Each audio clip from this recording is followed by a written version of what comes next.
오늘 하나님의 말씀은 마가복음 10장 17절에서 31절까지입니다. 오늘은 22절까지, 17절부터 22절까지 먼저 읽겠습니다. 같이 함께 읽읍시다. 시작. 예수께서 길에 가실새 한 사람이 달려와서 꿇어앉아 묻자오되 선한 선생님이여 내가 무엇을 하여야 영생을 얻으리이까? 예수께서 이르시되 내가 어찌하여 나를 선하다 일컫느냐? 하나님 한 분 외에는 선한 이가 없느니라.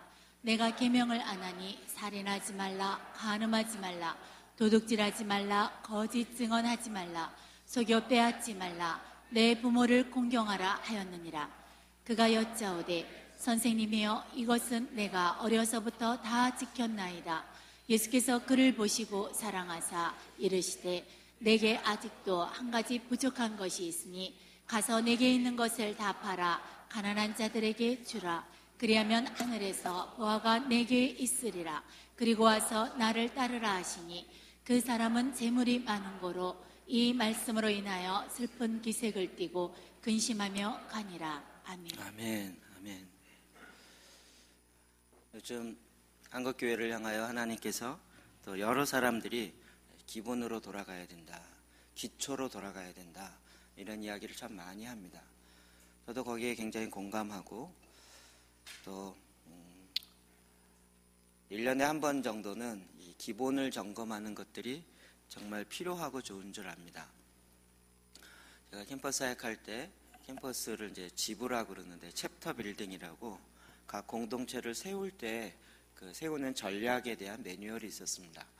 리더들은 그것을 다 공부하고 또 굉장히 실제적이라 굉장히 많은 도움을 얻었었습니다.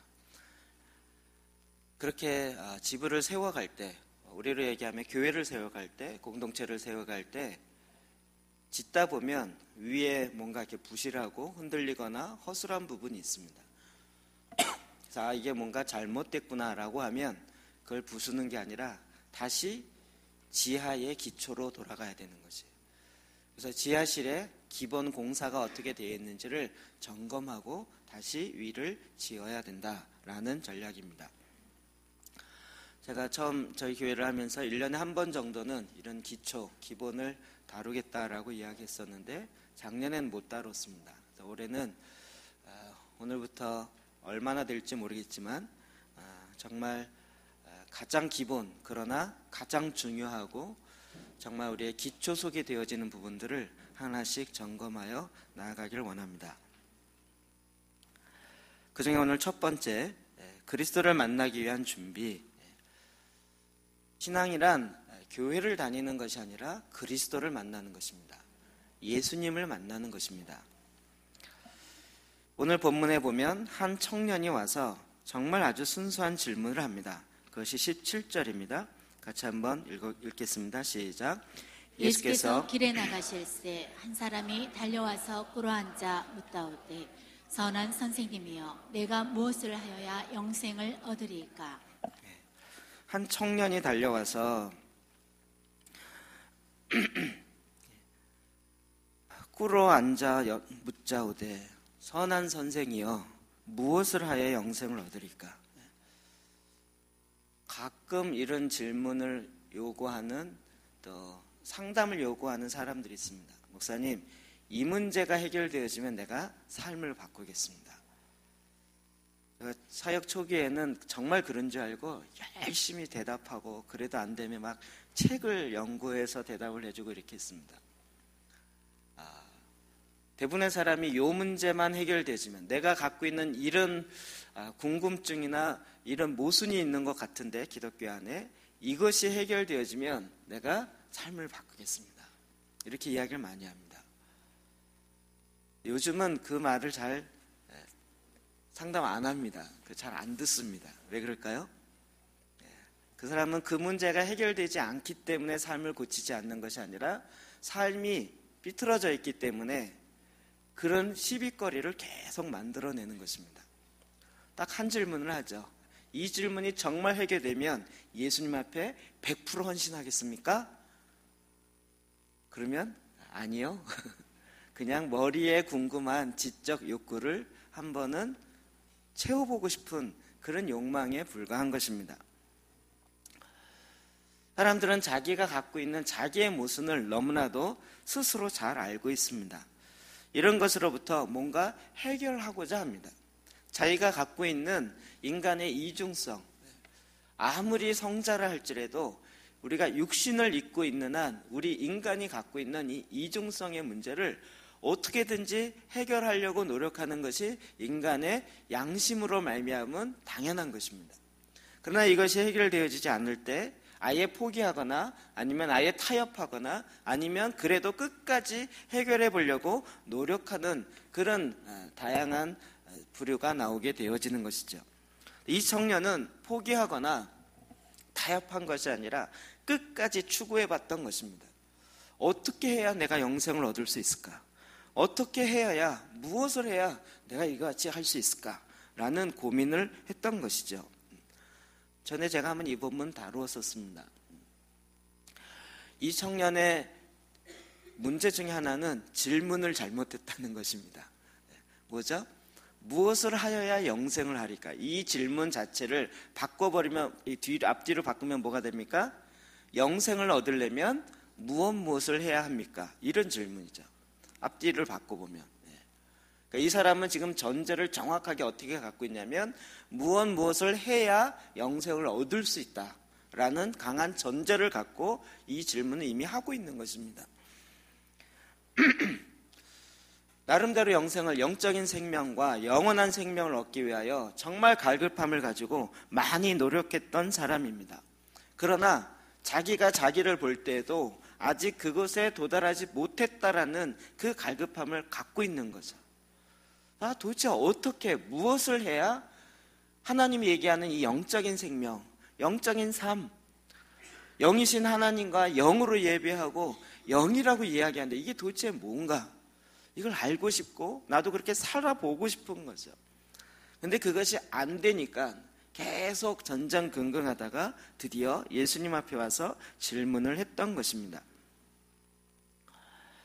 나름대로 우리는 스스로 자기가 안 되는 문제에 대해서 자기 나름대로의 답을 좀 갖고 있어요. 왜 내가 이게 안 되는가? 안 되는 사람의 이유는 더 많습니다.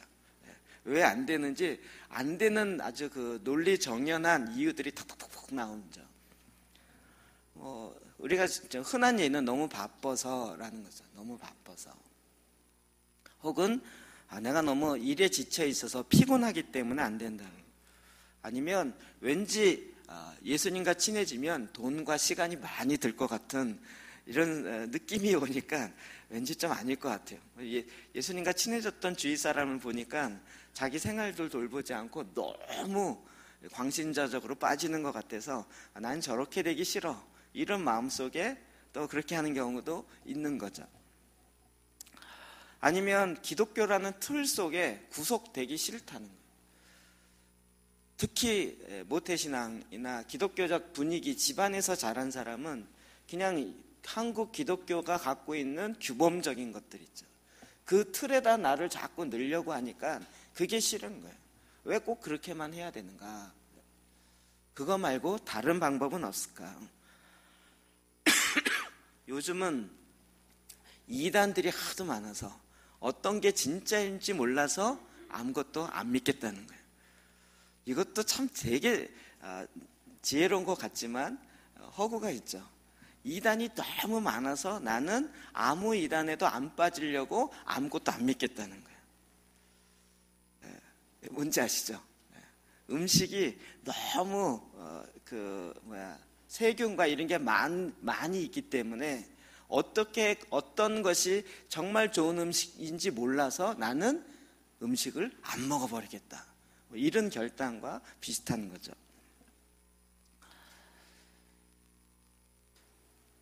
여러 가지 나름대로의 이유들이 있습니다. 그리고 그것을 해결하려고 나름대로 질문을 하고 있지만, 그러나 이 질문에 대해서 스스로 지금 아직까지 답을 못 찾고 있는 것입니다. 성경은 이 부분에 대해서 계속 2차원의 이야기를 하고 있습니다. 우리 초대교회 처음에 있었던 오순절 사건을 볼까요? 사도행전 2장 37절 38절입니다. 시작.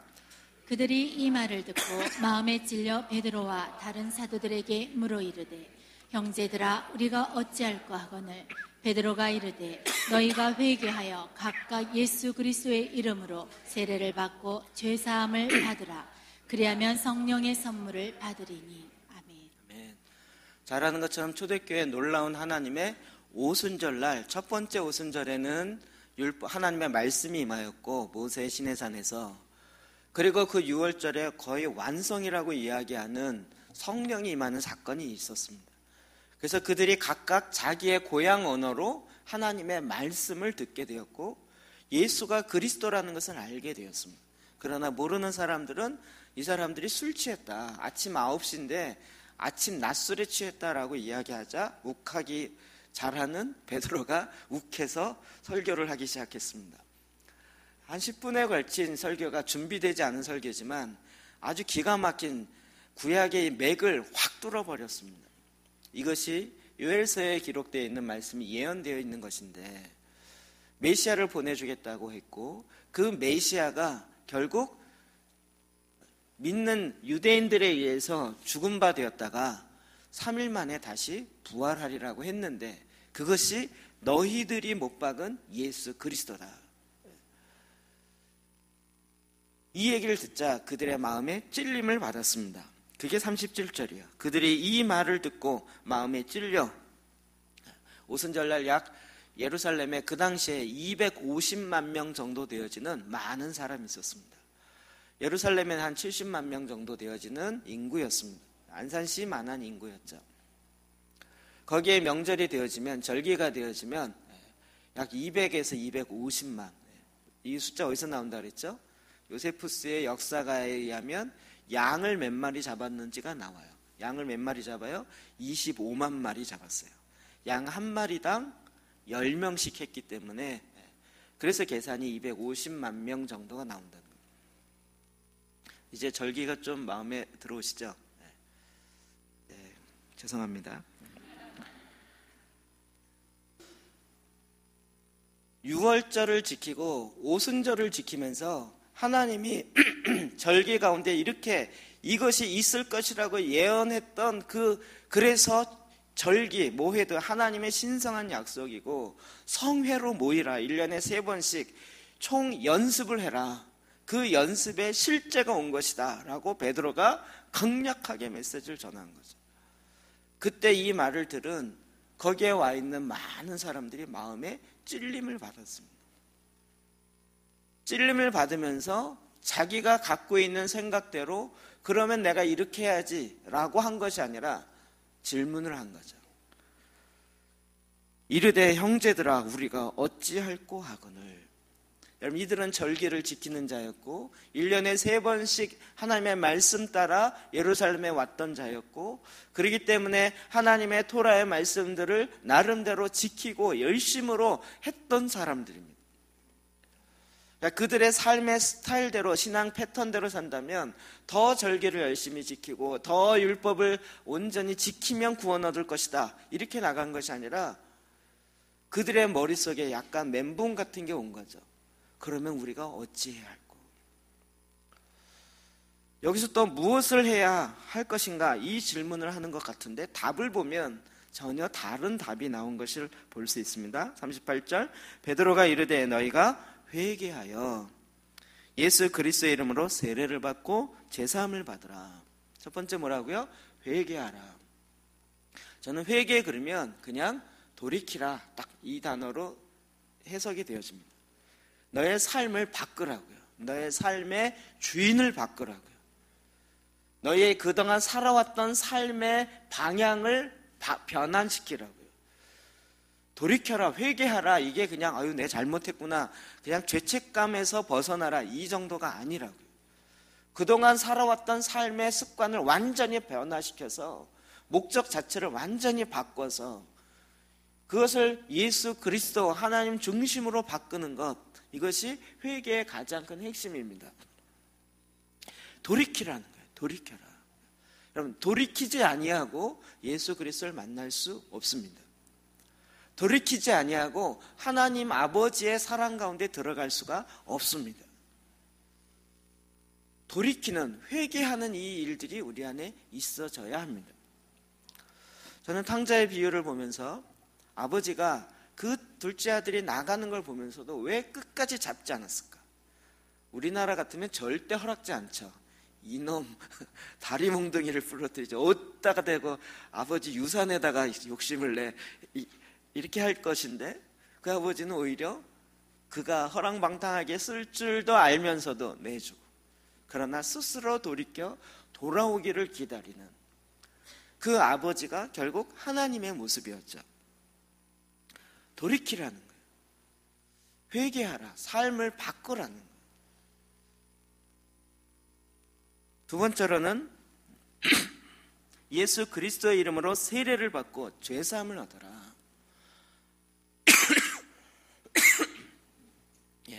예수 그리스도의 이름으로 세례를 받는다라는 것이 세례라는 의식을 치러야 된다라는 의미보다도 더 확실한 의미, 그리스도와 연합하여 하나가 되어진다.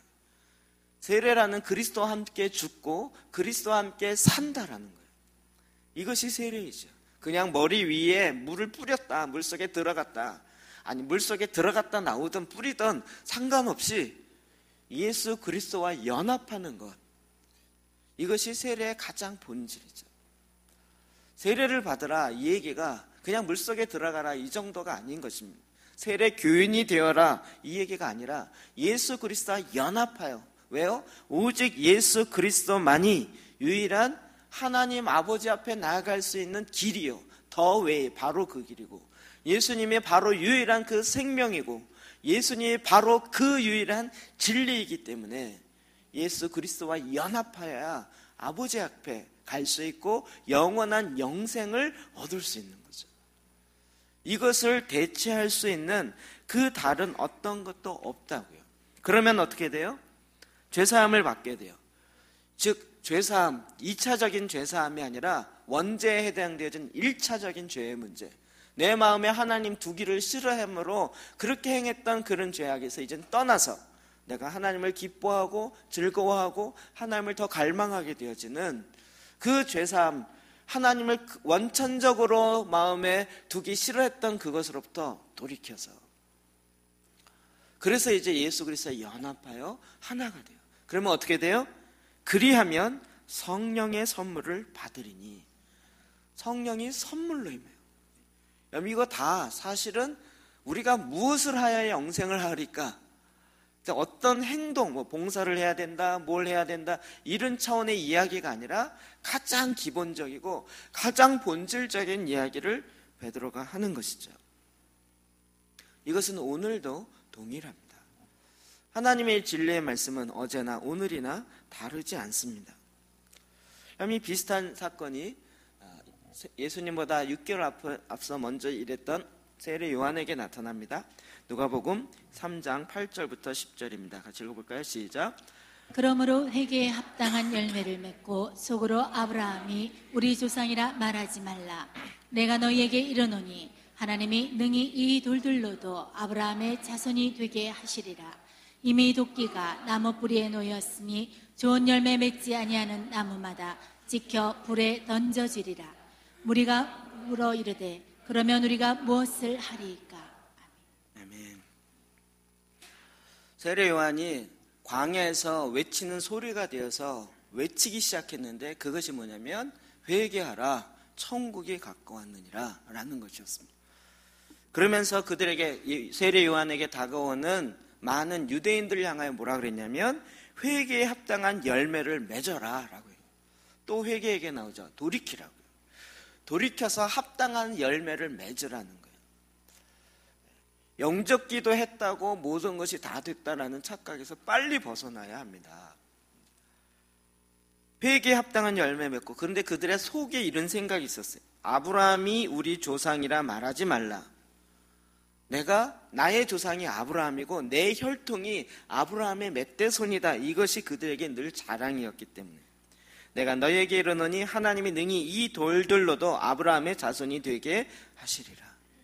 너희들이 자랑하는 그것이 이 돌들로, 이 산에 있는 낙엽이나 여기 많은 돌들로도 아브라함의 자손을 하나님 능히 만들 수 있다는 거예요. 오늘날로 바꿔보면 무슨 얘기일까요? 너무 노골적으로 얘기해서 죄송한데 이렇게 해야 이게 뭔지 알잖아요. 나는 어느 교회 다니고 있습니다라고 속으로 얘기하지 말라. 나는 누구 밑에서 제자 훈련 받았습니다. 나는 어느 목사님 밑에서 배웠습니다. 이런 것으로 속으로 얘기하지 말라. 아니 그렇게 다니면 뭐예요? 회개에 합당한 열매가 하나도 없는데, 삶이 변화되지 않았는데, 그래서 하나님을 만나지 못하고 영생이 없는데, 내가 얼마나 좋은 교회, 유명한 교회 다녔는가 하는 것이 무슨 유익이 있겠냐고요. 하나님은 100만 명 모이는 교회 돌돌 변화시켜서도 얼마든지 만들 수 있다고요. 사람들이 지금 이야기하는, 내가 내 신앙의 근거로 이야기하는 이 세상의 기준들이 뭐가 그렇게 중요하겠냐고. 정말 중요한 것은 내 삶의 회개에 합당한 열매가 맺혀져야 돼요. 그러지 아니하면 도끼가 나무에 이미 뿌리에 이미 찍혀 있다고요. 도끼 하니까 우리 집사님 생각이 나네요.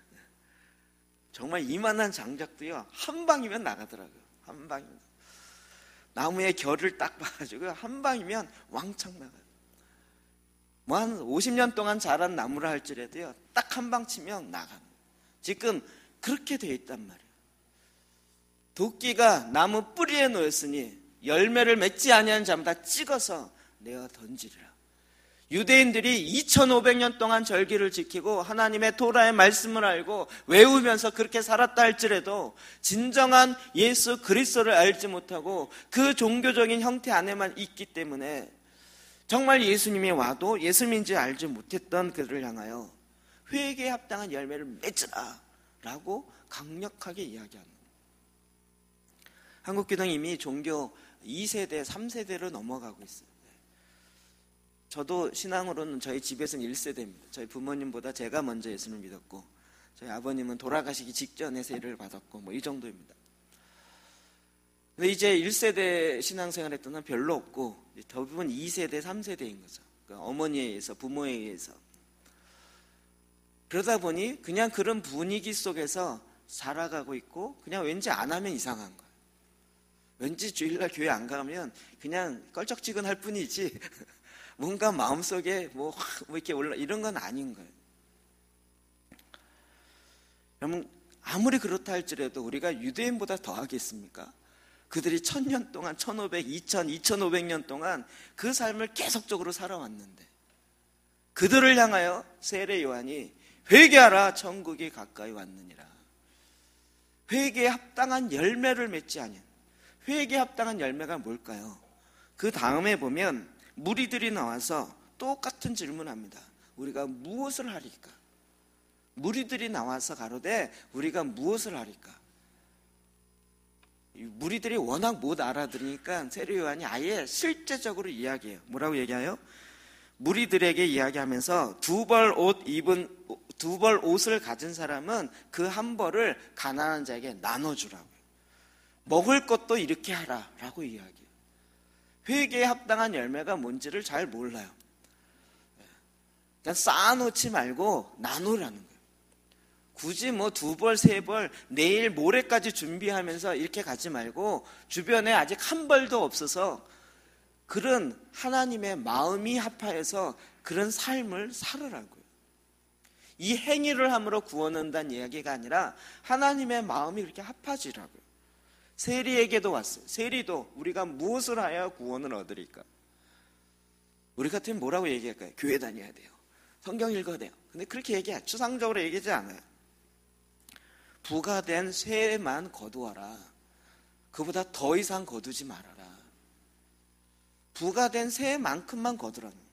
그거 거두면서 거기다 자기 월급까지 챙기면서 월급뿐만 아니라 더 많이 거둬서 로마에게 세금을 바치면서 그냥 부가된 것만 갖다 주면 되는데 거기다 자기의 욕심까지 더 넣어서 더 많이 거둬들이는 거예요. 이렇게 하지 말아라. 그러면 세리에겐 너무 결정적인 거겠죠. 군인들도 물어요. 우리가 무엇을 하여야 되겠습니까? 로마 군인들이야. 이제 강포하지 말고 거짓 고발하지 말고 너희들의 받은 급료, 요로 받은 그 월급으로 족한 줄 알아라. 여러분, 그 말들이 굉장히 마음에 팍팍 꽂히죠. 그냥 이렇게 약간 뭐 종교적인 철학적인 추상적인 얘기가 아니고요. 그들에겐 정말 핵심같이 딱 들려요. 그 군사들은 자기가 갖고 있는 로마의 이 군인의 신분으로 힘이 있으니까 얼마든지 거짓 협박하고 거짓 고소해서 뜯어내고 얻어내고, 이게 주업인 사람들이잖아요. 그거 하지 말아라. 돌이켜라. 회개하라. 회개에 합당한 열매를 구체적으로 맺어라 라고 말하고 있는 거죠. 여러분, 이 기독교인의 삶은 굉장히 실제적이죠. 그냥 뜬구름 잡듯이 교리만 이야기하는 것이 아니라 우리 삶 속에 구체적인 삶의 열매가 나타나는 것입니다. 예수님이 이 청년에게 이야기합니다. 19절, 20절입니다. 시작. 내가 계명을 안 하니 살인하지 말라, 간음하지 말라, 도둑질하지 말라, 거짓 증언하지 말라, 속여 빼앗지 말라, 내 부모를 공경하라 하였느니라. 그가 여짜오되 선생님이여 이것은 내가 어려서부터 다 지켰나이다. 아멘. 회개에 합당한 열매를 맺어야 된다. 회개 이야기를 하니까 이 청년이 계명이요. 예수님이 계명 이야기를 했습니다. 살인하지 말라, 간음하지 말라, 도둑질하지 말라, 거짓 증언, 속여 빼앗지 말라, 내 부모를 공경하라. 되게 재밌는 것은 이 청년이 내가 선생이여 이것은 내가 어려서부터 다 지켰나이다. 야, 이 청년 대단한 청년이라는 생각이 듭니다. 다 지켰습니다. 여러분 다 지키셨습니까? 다 안 지키셨어요? 근데 질문도 안 하시고 지키지도 안 하시고 이 청년 다 지켰다는 거예요. 어렸을 때부터 다 지켰어요. 이 무슨 얘기일까요? 종교적 열심이 대단한 청년인 거죠. 그리고 정말 그것을 지킴으로 내가 구원받고 영생에 이르는 줄 알고 열심히 지켰던 사람이죠. 제가 늘 이렇게 시비처럼 이야기하지만 열심히 신앙의 척도가 아니라고요. 이런 얘기가 있어요. 열심히 있는 사람이 제일 무섭다고요. 농담 삼아 이 얘기하니까 새벽 예배 사람이 줄어요. 요즘 교회에서 제일 무서운 사람, 새벽 예배 나오는 사람 이러잖아요. 왜냐하면 안 나오는 사람을 향해서 계속 새벽 예배 나옴으로 하나님을 첫 시간 하나님께 드리고 내가 새벽을 깨우고 주님과 만나고, 그래서 하나님이 나에게 준 은혜를 부어주고, 얼마나 그 은혜가 커요. 그 은혜가 커서 난 이 새벽에 주님과 만나니 너무 기쁩니다. 여러분도 그 기쁨을 누리십시오. 이렇게 말하면 얼마나 좋아요. 그게 아니라 그런 기쁨을 못 누리는데 난 나오는데 넌 안 나오니? 이렇게 되어지면서 이게 정죄가 되어지면 이게 무서운 거죠. 내가 갖고 있는 신앙적 열심이 상대방에게 칼이 될 수 있고 그를 향하여 얼마든지 찌를 수 있는 거죠. 대표적인 인물이 누굽니까? 바울 되기 전에 사울이요. 그는 자기의 신앙적 열심으로 아무리 봐도 저 기독교인들이 용납이 안 되는 거예요. 그래서 그를 죽이는 것에 자기의 겉옷을 내어놓고, 스데반 집사가 돌 맞아 죽는 것에 내가 증인되겠다 그래서 자기 겉옷을 놓고 증인이 되어지고, 그리고 예수 믿는 자를 더 잡아 죽이려고 누가 시키지도 않았는데 자기가 가는 그런 열심이 있었잖아요. 그것이 사울이었습니다. 그가 예수님을 만나고 난 다음에 그의 삶이 변화되었죠. 그 열심이 주를 향한 열심으로 바뀌었습니다. 열심으로 치면 바리새인이 최고라고요. 그러니까 우리의 기준 자체가 열심이냐 아니냐 이것이 아니라 정말 예수 그리스도와 영생의 삶, 하나 되어진 진리의 삶을 지금 내가 살고 있고 누리고 있는가 하는 거죠. 그 진리 위에 열심이면 너무 좋죠. 근데 진리가 없는데, 진리의 영생이 없는데 이 없는 것을 열심으로 대체한다면 이건 정말 말리기 쉽지 않은 거라고요. 갈라디아서 2장 16절에 정확하게 이렇게 표현하고 있습니다. 같이 읽어볼까요? 시작. 사람이 의롭게 되는 것은 율법의 행위로 말미암음이 아니요 오직 예수 그리스도를 믿음으로 말미암는 줄 알므로 우리가 그리스도를 예수를 믿나니 이는 우리가 율법의 행위로서가 아니고 그리스도를 믿음으로써 의롭다함을 얻으려 함이라. 율법의 행위로서는 의롭다함을 얻을 육체가 없느니라. 아멘. 이렇게 읽으니까 잘 마음에 확 안 오시죠? 이럴 땐 어떻게 하라고요? 쉬운 성경이나 메시지 성경이나 쉽게 풀어놓은 걸 보시라고요. 제가 메시지 성경을 15절부터 읽어드릴게요. 우리가 유대인이기는 하지만 죄인인 이방인보다 태생적으로 우월한 것이 아니라는 것을 우리는 압니다. 오늘날로 얘기하면 우리가 모태신앙이나 교회 다닌다고 하지만 교회 안 다닌 사람보다 태생적으로 낫다라고 생각하는 이런 생각이 결코 맞지 않다는 걸 안다고요. 우리는 율법을 지킴으로써 하나님과 올바른 관계가 되는 것이 아니라 오직 예수 그리스도를 직접 믿음으로써 하나님과 올바른 관계가 되는 것을 잘 알고 있습니다. 율법을 지킴으로가 아니라 하나님과의 관계는 오직 예수 그리스도를 통해서만.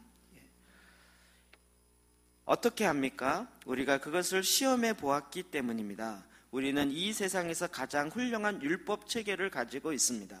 그러나 우리는 누구도 자기 개선을 통해서는 하나님을 기쁘시게 해드릴 수 없음을 깨닫고 예수를 메시아로 믿었습니다. 자기 힘으로 선한 사람이 되려고 애쓰기보다는 메시아를 믿음으로 하나님과 올바른 관계에 들어가게 되었습니다. 확 풀어지니까 좀 적용이 되시죠? 우리가 어떤 열심으로 선한 일을 많이 함으로 내가 더 선한 사람이 되어짐으로 하나님과 좋은 올바른 관계가 되는 것이 아니라고요. 선한 일을 할 필요가 없다 이 얘기가 아니라 하나님과의 올바른 관계, 믿음, 신앙 이 모든 것은 우리의 신앙적 열정, 열심만이 되는 것이 아니라 예수 그리스도를 통하여 하나님과의 관계가 회복되어지는 거죠. 그래서 예수님 내가 곧 길이요 진리요 생명이니 거기다 다 정관사 더가 붙죠. 유일한 그 길이고 유일한 그 생명이요 유일한 그 진리라고요. 율법의 행위로는 구원받을 자가 없다. 율법의 행위로는 하나님과 올바른 관계를 가질 수가 없다. 그러니 신앙이 더 깊어진다는 얘기는 예수님과 더 친밀해진다는 것이고 주님과 더 가까워진다는 것이고 주님과 더 온전한 연합에 들어간다는 것이고 전에는 그냥 내가 지적으로 생각을 통해 들어오니까 지적인 동의에 끝났지만 이제 이것이 내 마음까지 움직여서 내 인격, 지정의까지도 예수님과 닮아가게 되어지는 그렇게 변화되어지는 것을 이야기하는 것이죠.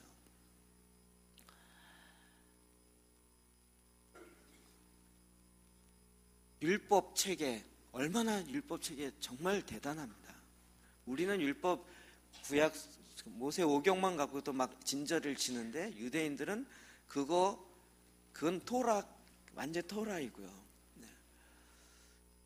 그것을 또 해석해 주는 책들이 있고 그 해석을 또 적용해 주는 책들이 있고 그것이 오늘의 삶 속에 나오는 탈무드가 있고요. 그러니까 이 율법의 체계가요 어마어마한 거죠. 그러나 그 체계를 가지고도 하나님과의 관계가 가까워질 수 있는 건 아니라고요. 오늘로 다시 바꿔볼까요? 우리가 확실한 교리를 갖고 있다 할지라도 막 빈틈이 없는 교리, 육하원칙에 다 맞고 인간론부터 신론부터 시작하여 인재론, 기독론, 구원론, 성령론, 교회론, 종말론까지 온전한 교리를 다 정확하게 갖고 있다 할지라도 그 교리가 나를 하나님과 가까워지게 하는 건 아니라고요. 교리가 쓸데없다는 이야기는 아닙니다. 교리는 우리를 뼈대를 갖추고 어떤 형태를 갖추게 해주는 좋은 도구입니다. 근데 그 도구 자체가 우리로 하여금 하나님과 그걸 알면 자동적으로 친밀해지게 되어지는 것은 아니라고요. 무슨 말인지 이해되시죠?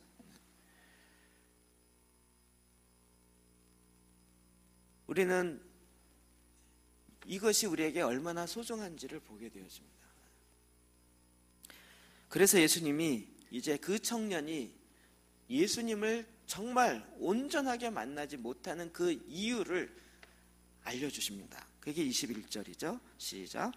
예수께서 그를 보시고 사랑하사 이르시되 내게 아직도 한 가지 부족한 것이 있으니 가서 내게 있는 것을 다 팔아 가난한 자들에게 주라. 그리하면 하늘에서 보화가 내게 있으리라. 그리고 와서 나를 따르라 하시니. 아멘. 거기 보면 그를 보시고 사랑하사 이르시되 이렇게 돼 있어요.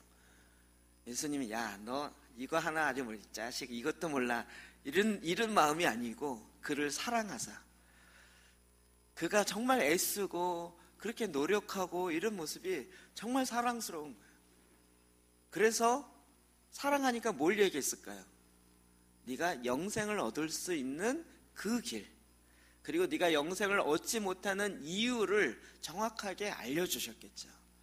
이 문제가 해결되어야 네가 그것을 넘어갈 수 있다 라고 이 한 사람이 영생을 얻지 못하는, 영생에 이르지 못하는 그 원인 한 가지를 딱 알려주신 거죠. 그것이 무엇이었습니까? 너의 가진 것을 팔아서 가난한 사람에게 주라는 거예요. 허걱하죠. 내가 가진 걸 다 팔아야 돼? 예. 물론 없는 사람일수록 좋죠. 주님 팔 게 없으니까, 이미 뭐 마이너스로 가 있으니까 지금 팔 거 없고 주님 내가 다 드립니다. 드릴 게 뭐 있지도 않으니까. 근데 가진 사람이 많을수록 이게 힘들겠죠. 물론 교회사에 아예 무소유여야 된다라고 이야기하는 학파까지도 나오기도 했었습니다. 그런데 지금 그 얘기가 아니죠.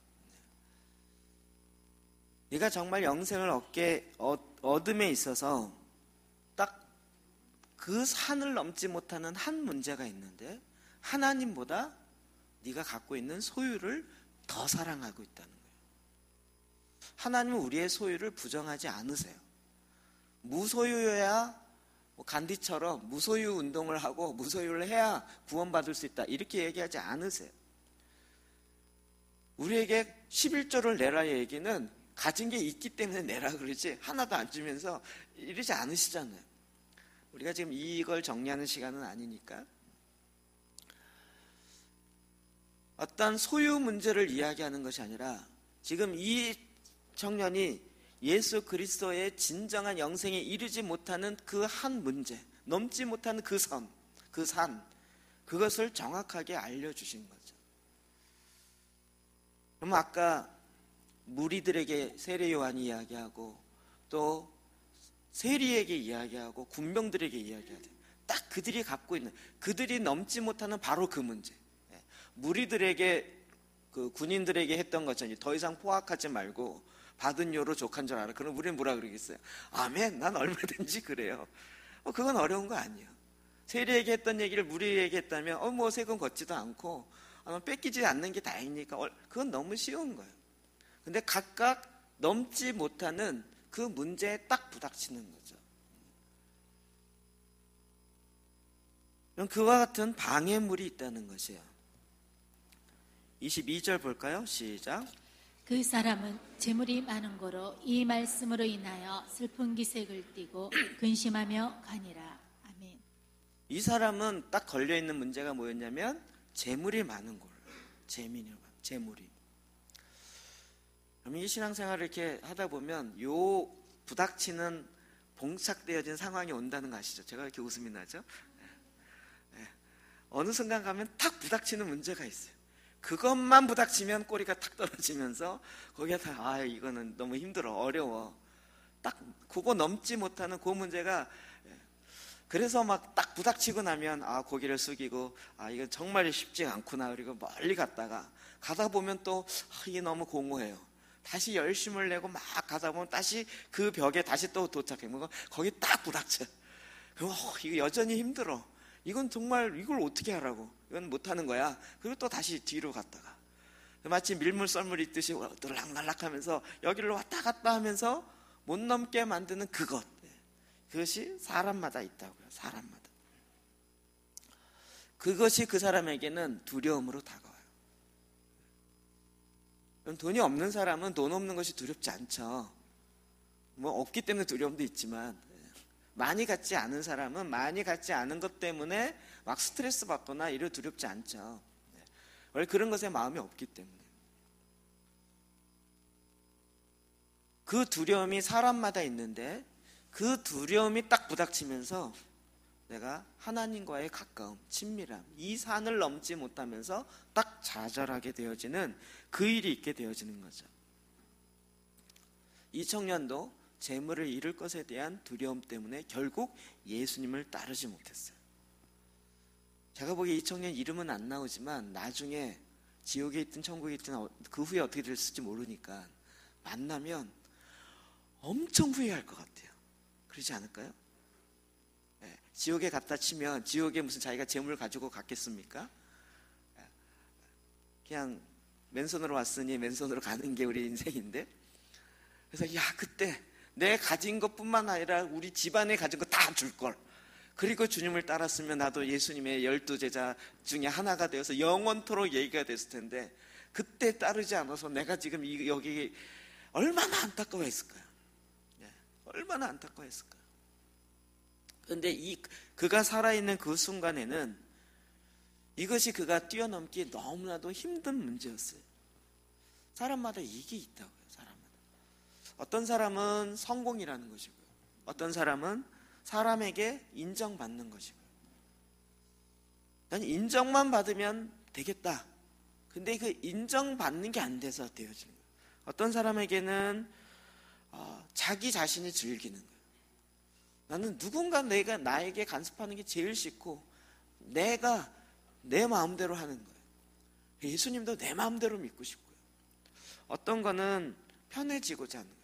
만문이 주는 안락함, 이 안락함이 포기되어지는 것, 안락함이 빼앗기는 것, 이게 너무 싫은 거예요. 여러분, 그 문제가 나에게 걸림이 되지 않는 사람들에게는 별로 문제가 안 돼요. 그렇죠? 그거야 뭐 안 하면 되지 이러는데, 그것이 나에게 너무나도 크게 다가오는 사람은 이건 정말 무슨 철벽과 같이 넘기 힘든 벽처럼 들려지는 거죠. 근데 사실은 그것이 눈에 보이는 현상이지만 그것이 일어나는 뒷배경의 가장 핵심적인 것은 바로 이거죠. 로마서 1장 21절부터 23절이요. 시작. 하나님을 알 때 하나님을 영화롭게도 아니하며 감사하지도 아니하고 오히려 그 생각이 허망하여지며 미련한 마음이 어두워졌나니 스스로 지혜 있다 하나 어리석게 되어 썩어지지 않은 하나님의 영광을 썩어질 사람과 새의 짐승과 기어다니는 동물 모양의 우상으로 바꾸었느니라. 아멘. 이게 이렇게 점잖게 말이 나오니까 잘 느낌이 안 오시죠? 제가 또 메시지 성경으로 읽어드릴게요. 그러나 하나님의 노가 화염처럼 터져 나옵니다. 하나님의 진노가 불처럼 막 터져 나와요.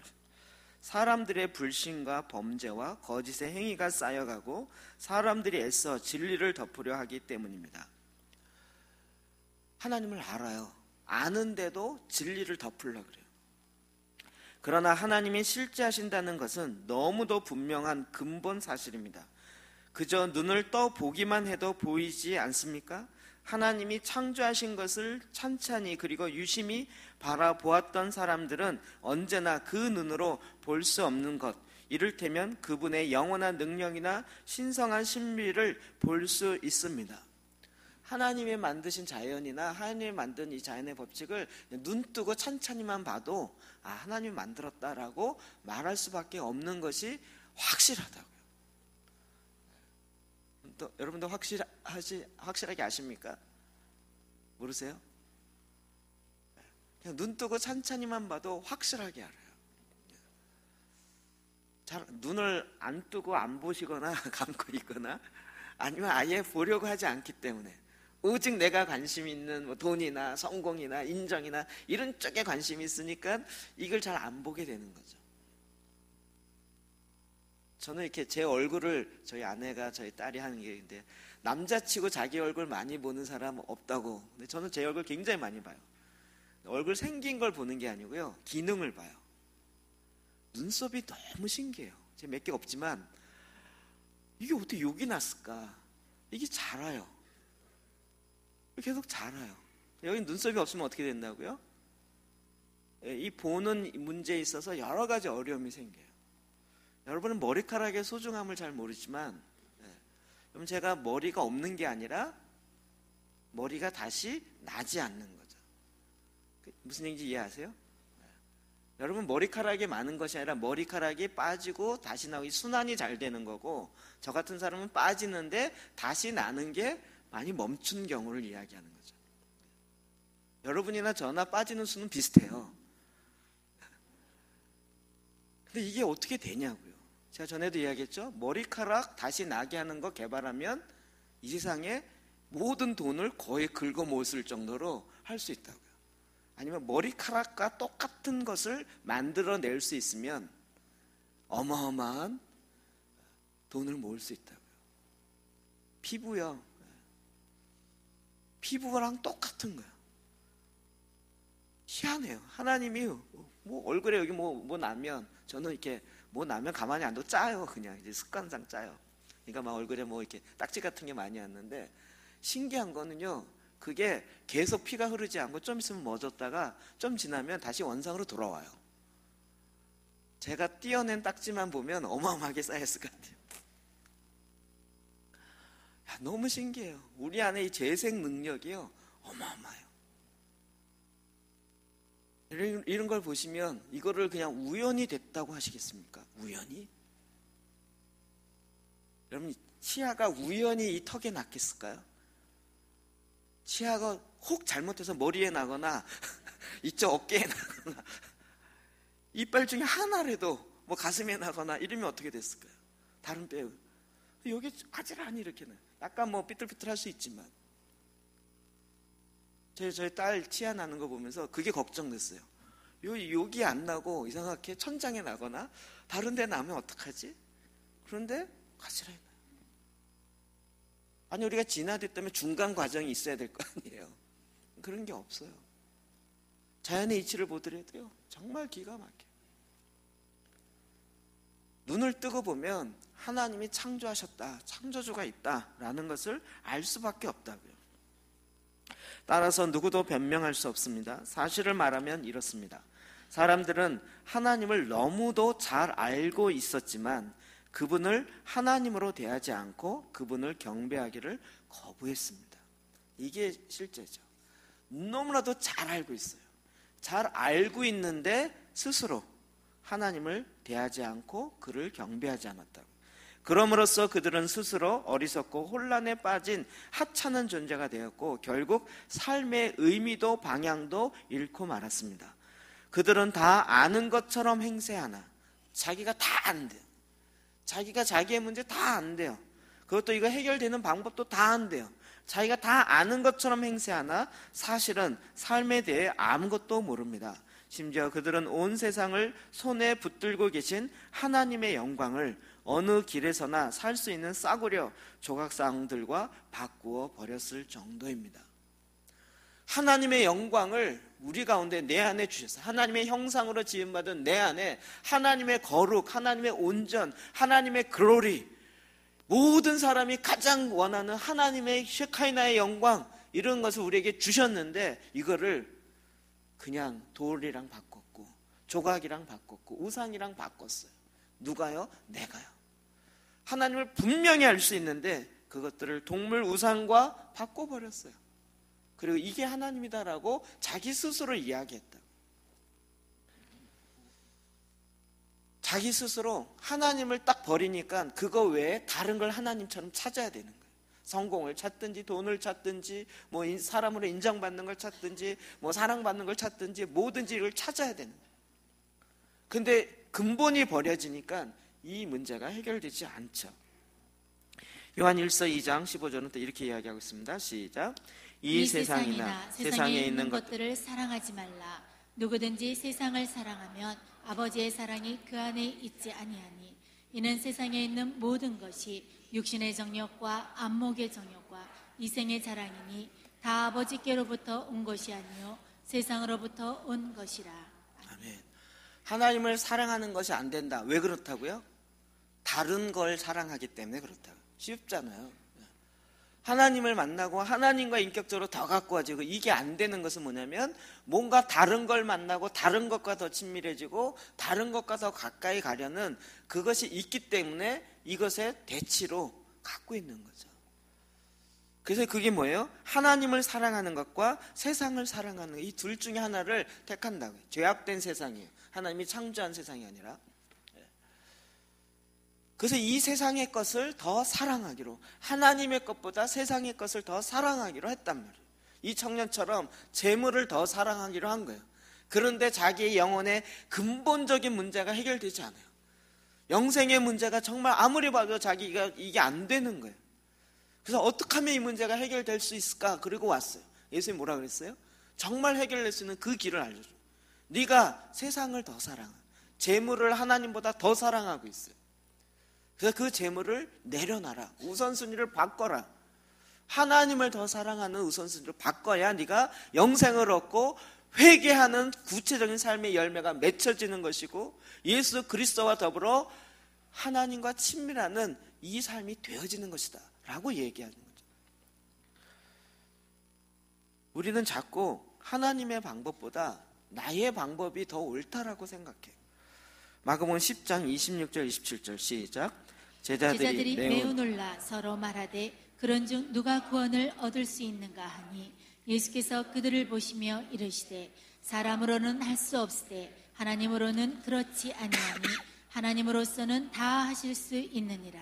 아멘. 예수님의 이 대답을 보고 제자들이 다 놀랐어요. 여러분도 약간 놀라는 표정이었어요. 가진 것 재물을 다 팔아서 가난한 사람에게 나눠줘야 된대요. 어떡하지? 이런. 근데 여러분만 놀란 게 아니라 제자들도 다 놀랐어요. 어떻게, 누가 과연 구원을 받을 수 있을까? 그런데 예수님이 뭐라고 대답하시냐면, 사람으로는 할 수 없으되 하나님으로는 그렇지 아니하니 하나님으로서는 다 하실 수 있느니라. 사람으로서는 이것을 할 수가 없어요. 사람으로는 이 걸림돌을 제거할 수가 없어요. 그런데 하나님의 방법, 하나님의 뜻, 하나님의 일하심으로는 가능해요. 제가 2년 전, 3년 전부터 계속 이야기했던 부분, 내 인간의 좋은 방법으로 하나님을 섬기려고 그러는데 이게 안 되는 거라고. 내가 생각하는 좋은 대안과 좋은 방법으로, 최고의 대안으로 하나님 이걸로 주님을 섬기겠습니다, 그러니 나에게 영생을 주십시오, 이게 안 된다고요. 오직 하나님과 친밀하는 것은 하나님의 방법으로만 가능해요. 우리가 여러분 이 민수기 있게 보고 토라를, 모세오경을 보면 볼수록 하나님이 명령하신 대로 하니라 이렇게 됐잖아요. 그 법궤를 내 마음대로 하면, 법궤가 너무 작은 것 같아요. 우리는 좀 동양 사람은 큰 걸 좋아하니까 이게 너무 작아요. 2규빗 1규빗이니까 이게 1m하고 50 요거밖에 안 돼요. 너무 작아. 그리고 지성소도 그게 7평밖에 안 돼요. 7평이 요만한 거예요. 요만해요. 거기에 법궤 있고 하나님이 계시는 지성소가 너무 작아. 에이, 안 되겠어, 100배로 늘려. 이렇게 해서는 안 된다고요. 하나님이 말씀해 준 그 사이즈, 그 방법대로 그렇게 만들어야 되고 그 방법대로 들어가야 된다. 법궤가 옮겨지고 또 하나님의 성소가 옮겨질 때도 하나님이 어떻게 하라고 정확하게 주었어요. 그걸 누가 매야 되는지까지도 정확하게 알려줬어요. 그 방법대로 해야 된다고. 하나님의 말씀이, 법궤가 아무나 포장하고 아무나 들고 갈 수 있는 게 아니라고요. 그 법궤 누가 싸요? 청색, 그 앞에 있는 휘장으로, 청색 휘장으로 먼저 싸고, 그리고 나중에 물개 가죽, 물속 그 모피 가죽으로 덮어서 일반 사람 아예 보지 못해요. 누가 써요? 제사장들이 써요. 그리고 거기다가 채를, 멜 수 있는 채를 딱 끼면 그 다음에 와서 레위인들이 법궤를 메고 옮기신다. 그러니까 레위인도 법궤가 어떻게 생긴지 못 본다고요. 얼마나 정확해요. 그런데 이 법궤가 빼앗겼다가 다시 돌아왔을 때 다윗이 너무 기뻤죠. 그래서 법궤를 어떻게 했어요? 소가 끌게 했어요. 뭘 잘못했어요? 하나님이 명하신 방법이 있는데 하나님이 명하신 방법이 아니라 벗게 갖고 온다는 너무나도 기쁜 마음이 얼마나 가릿해요.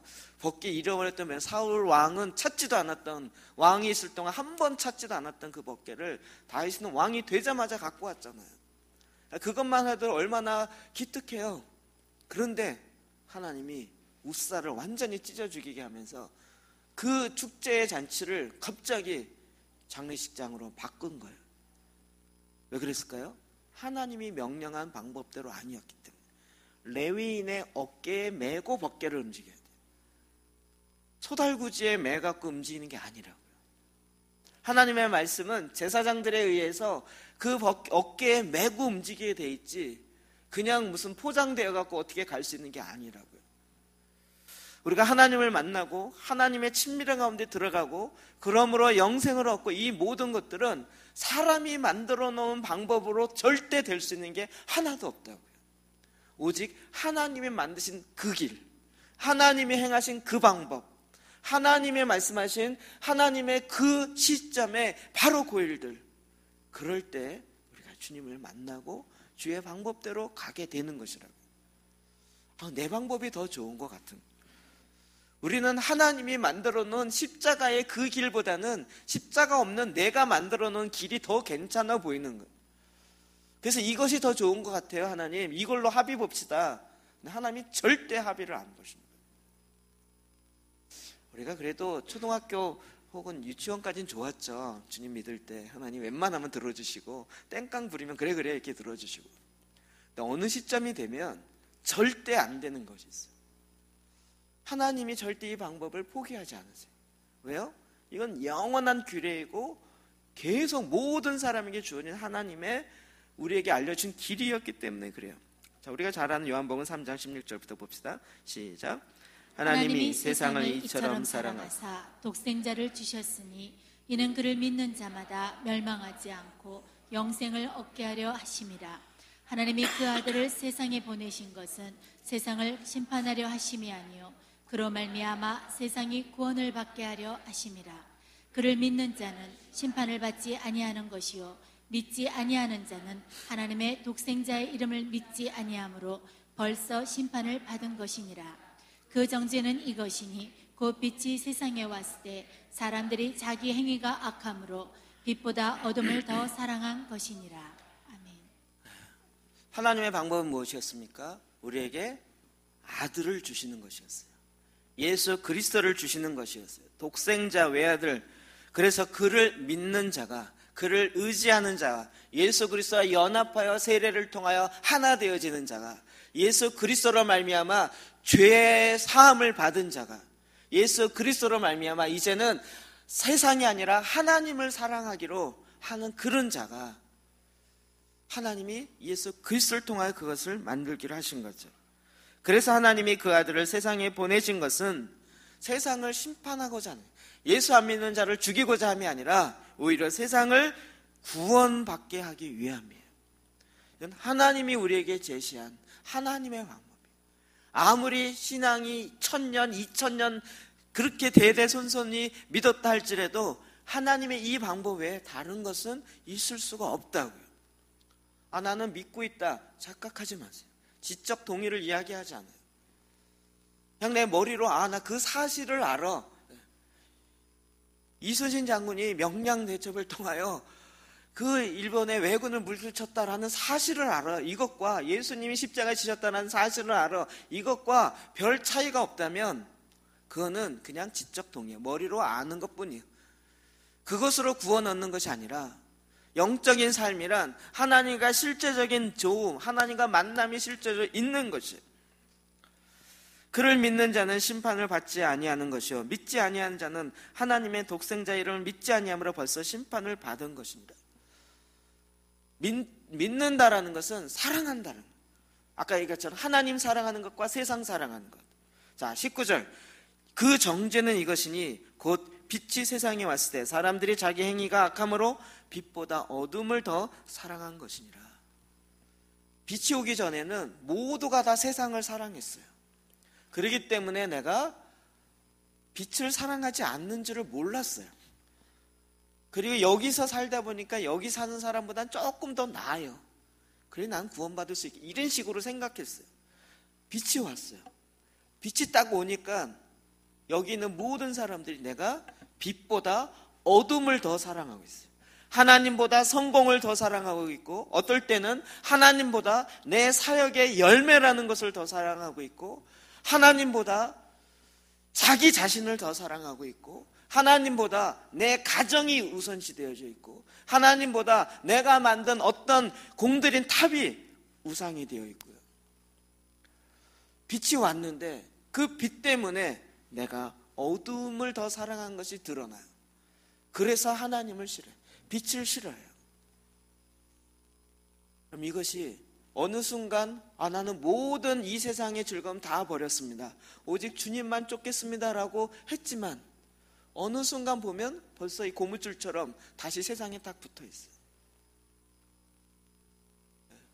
이 기본이 가장 기초인 것 같지만 가장 중요한 근본이에요. 세상을 사랑하는가? 하나님을 사랑하는가? 우리가 이야기할 때 육신의 자랑과 안목의 정력과 이생의 자랑을 내가 더 말을 많이 하고 있는가? 아니면 하나님의 사랑에 말을 많이 하고 있는가? 제가 여러분이 성경 얘기할 때마다 감동이 되어진다고 얘기하는 건 왜 그러냐면, 전에는 만나면 우리 어르신들은 손주 자랑, 또 만나면 또 남편 욕 자랑 뭐 이런 것부터 시작했어요. 얘기가 보면 저는 늘 관찰자의 이 성향이 많아서 보면 얘기의 주제의 흐름이 거의 같아요. 만나면 처음에 만나서 뭐 좀 일상적인 얘기하다가 그 다음에 여자들은 꼭 아기 낳는 얘기와 자녀들 얘기와 또 시댁 시부모 얘기가 이렇게 갔다가 그 다음에 남편 얘기로 갔다가 뭐 이렇게 가요. 거의 그래요. 그리고 남자들은 얘기하면 또 뭐 얘기하다가 또 정보 얘기하다가 또 무슨 뭐 사업 얘기하다가 그러다 이제 좀 신나면 군대 얘기로 빠졌다가 다 말씀 속에 보면 뭐예요? 육신의 자랑과 이생의 자랑. 내가 어디 갔다 왔는데 너무 멋있었더라. 막 제가 말씀 준비하다 찾아봤어요. 요즘에 그게 유행이더라고요. 죽기 전에 가봐야 할 여행지 100곳, 죽기 전에 해봐야 할 100가지, 뭐 죽기 전에 후회하는 5가지, 뭐 죽기 전에 꼭 해야 될 뭐 이런 게. 그러니까 우리가 행할 게 너무 많아요. 그런데 정말 하나님의 이야기, 하나님의 말씀의 이야기, 하나님 말씀을 통하여 깨닫게 되어지는, 예수님을 사랑한다는 건 곧 말씀을 사랑하는 것과 같은 것인데요, 그 말씀을 사랑해서 우리가 막 기도 제단을 통해 보고 하니까 말씀이 너무 막 이게 막 깨달아지는 거예요. 이거 하나 깨달으면요, 뭐 연속극 보는 것보다 더 재밌는 거예요. 막 이걸 얘기하지 않을 수가 없어요. 만나면 이번에 막 민수기 말씀 봤는데 이렇게 되더라 막 하면서 막 이런 얘기를 막 감동하고 이런 거 보면 정말 말씀이 우리 안에 들어가기 시작해요. 그 말씀이 깨달아지고 그 말씀이 막 즐거워지고, 하나님을 사랑하는 것과 예수 그리스도를 사랑하는 것과 하나님의 말씀을 사랑하는 것들이 더 즐거워지기 시작해요. 그렇게 하나님의 말씀을 아는 것들이 내 안에 갈급함이 있고, 그게 어렵지 않아요. 우리는 하나님을 사랑하는 게 굉장히 추상적이고 어렵다고 생각하는데, 딱 쉽게 얘기하면 기도 제단이에요. 내가 정말 하나님의 말씀을 보고 하나님의 말씀을 이해하고 그러므로 하나님의 사랑이 내 안에 느껴지고, 이게 더 많은지, 아니면 세상의 걱정과 재리에 대한 염려로 인해서 이게 더 내 마음을 더 많이 차지하고 있는지. 이게 많이 차지하고 있다가 빛이 딱 오니까 내가 이렇다는 게 드러나요. 그러면 어떻게 돼요? 돌이켜야 되는데 돌이킨 게 아니라 빛을 미워해요. 하나님을 미워해요. 이 청년을 향하여 예수님께서 너무 안타까워하면서 또 사랑하면서 했던 이야기가 바로 이것이죠. 이 청년이 만약에 여기서 정말 가진 걸 내려놓겠습니다. 이 청년은 재물을 관리하는 은사가 있는 것 같아요. 그냥 잘 되지 않을 것 같습니다. 그래서 모든 걸 다, 그러면 우리는 벌써 스토리가 나오죠. 어떻게 될까요? 가든 모든 재산을 다 정말 가는 사람이 나눠주고 주님을 쫓았어요. 주님을 쫓았어요. 제가 보기엔 돈 관리를 가룟 유다에게 안 맡기고, 이건 저의 이제 상상의 시나리오예요. 가룟 유다에게 안 맡기고 이 청년에게 맡겼을 거예요. 이 청년은 그걸 더 이렇게 불리면서 하나님 더 많은 일을 하셨을 거예요. 제가 그냥 상상으로 써보는 시나리오예요. 그것뿐만 아니라 그 재물에 맡은 청지기로서의 그 삶을 더 할 수 있도록 하셨겠죠.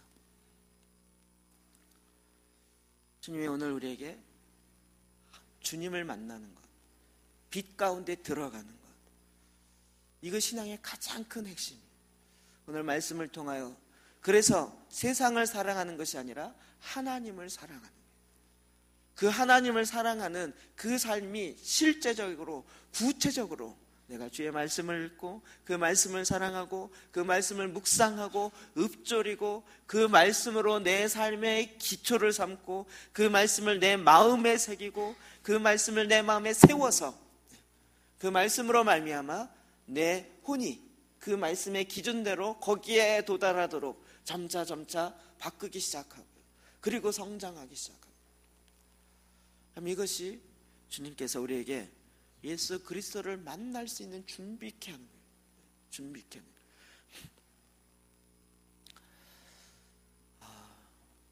신앙의 여정들을 보면 반드시 딱 부닥치는 그 타이밍, 벽과 같이 부닥치는 그것이 여러분 많이 경험하셨을 것입니다.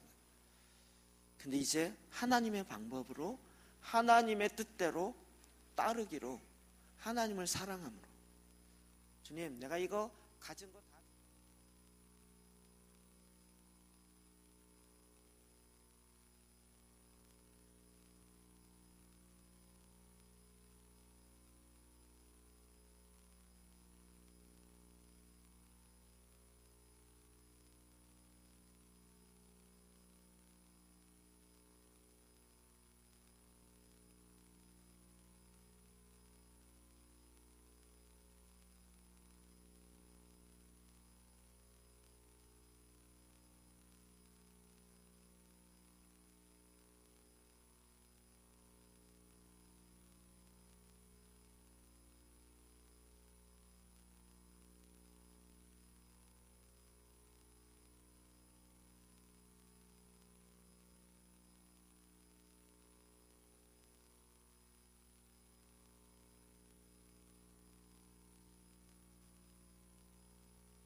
2000년 전이나 지금이나 4000년 전이나 영원하고 지금 우리에게도 영생으로 들어가게 하고 하나님 나라에 이르게 하는 유일한 말씀이 되어지는 것입니다.